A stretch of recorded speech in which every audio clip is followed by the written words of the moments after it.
Hey, so those of you that pay attention to the brand signifying aspects of my channel, like the hashtag adopting creativity at one of the bottom ends of this video, then you know that that brand or this video is part of that playlist that I created based off of change to make the projects that I make and that I make with you sustainable long term and short term. So in the time threshold of when I started this channel and the vlogs that I was doing versus recently in the recent months of this channel, I've always made vlogs or just kind of run and gun handhelds type filmmaking videos because I love that aesthetic, but I have changed it over time. But in this video I want to break down with you the kind of, I guess, milestones or places in time at which I paid attention to things of these changes and I actually started to implement and practice change. And it's all kind of leading to one reason that I will share with you later on in this video. We're gonna do 3 different video examples of this, and the first one is when I hung out with Asley. I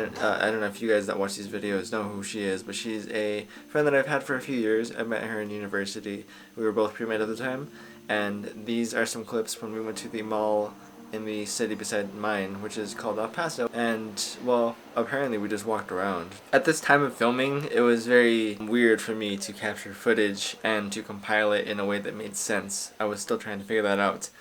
Hey, what's up, vlog? I'm here with Asley. We just finished shopping in a mall in El Paso. So there are chunks of time that are established where it is me going somewhere, but you don't see where I'm arriving to. You just get me talking to you afterwards. Now we're gonna go back to Las Cruces. I would have vlogged in the mall, but we were around a lot of people at all times, so I couldn't really vlog in the mall because I don't want to make people uncomfortable. I'll try and piece this together however I can. Yeah, see, pretty much this was 3 years ago, so I pretty much don't give a fuck about that anymore, and we'll record basically anywhere. I guess what came out of this footage though was a beautiful sunset, so yeah.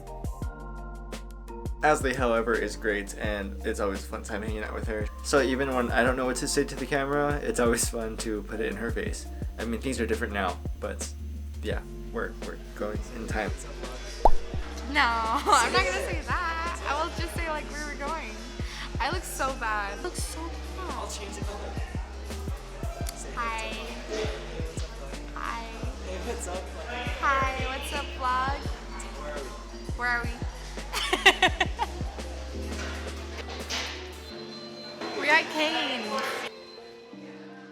So again, this is at a point in time where I was still just pick up the camera and record whatever I could, which is a thing I would recommend when you are just starting out on your channel or something. Oh, by the way, all of these videos they are already on my channel. I'm gonna try and go back and look and pin them here so you can go back and watch them. I don't know if I'll find the first one, but okay. So up next, this film about a college football game. This is the first film that I actually planned out to tell the story of. It was a football game. I was going to tell the story of the beginning, middle, and end of that game and my experience with the people that I hung out with at that game.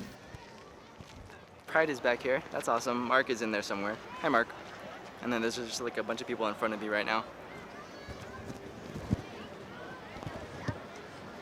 So with my friend Bran, who I met at the university, who found me through my videos actually, and Dalton, who is his lifelong best friend. Yeah, this is the first time that I felt pretty confident in this is what I need to film. If I don't have this part, the other parts won't really make sense or it'll feel unfulfilled. Cinematography wise, when you're watching a movie, if the cinematography is off, it's gonna feel kind of dull.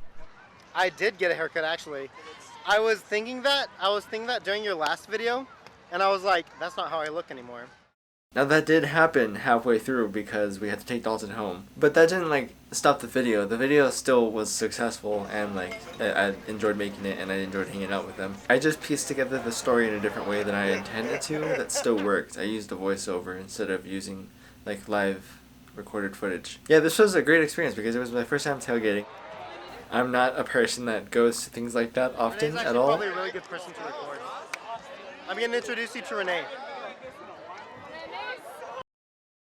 I got looks and things from people staring at my camera and such because I had this huge camera. And I got pretty lucky with the music choices. I think it fit the vibe that I was trying to shoot for really well. I was shooting for busy but calm, summery, just warm and inviting.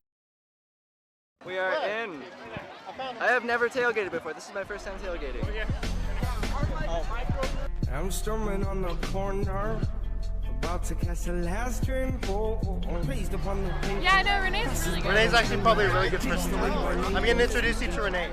So yeah, Bran or Dalton, if you guys ever watch this, let's hang out, do something, and make a film about it. Okay, so before I go into this final footage, I want to let you guys know why I changed my cinematography to fit these new videos. It's because I want to scale the brand, and I want to be more professional looking, and I want to make myself better. After that reason is value. That's the biggest point that I wanted to make here. Providing value is one really good way to interact with people and to make your films based off of that while you are building your business and brand. The point of bringing value to someone is to be able to maintain that connection of brand. You could either be friends beforehand or it's freelancer and client. Up next is a vlog that is kind of special. I was hanging out with my best friend Saul. I've known him since 4th grade, and since he likes painting, that's the kind of art that he likes, or that's the kind of art that he does himself. I thought, hey, why not invite him to this art show that my friend Trey Broomfield, who is an amazing photographer that creates images, doesn't just take them, he creates them. Like, he produces them, what he sees in his mind, and takes the photo. So that's the kind of photographer he is. That's the kind of art show this was. So I thought, hey, this is kind of cool for all of us to be able to network. That's exactly how this worked. This was the first video that I was able to take my freelance client work and my vlog style filmmaking and intertwine them in a way that I was able to document and provide value about someone and for someone else rather than myself. Like, this vlog wasn't about me. It was me being the filmmaker and telling the story about my friend Trey. Yeah, this is a really good example of the kind of beginning mixture of what it looks like, or what my feature films look like, that are going to be like marketing and branding for my clients and telling the stories of who I'm working with throughout my filmmaking journey. Ready? Tell me when you're rolling. What's up, guys? This is Trey here, and we're at my graduation thesis show. Super lit. Shout out to Hendrika for coming through filming. I really appreciate it. But yeah, this is the culmination of 4 years of university. So yeah. But I think we should take notes. The difference of amount of videos that I produce on this channel, and between those two is like 100 plus maybe. Alright, so if you guys enjoyed this video, comment down below. Let me know what kind of footage you have gotten over like the course of when you started versus now and how it's changed. I think I'm gonna make more than one of these, not often, but yeah, probably in the future sometime. Alright, I hope you guys have a good day or night, and I'll see you guys in the next video. Peace.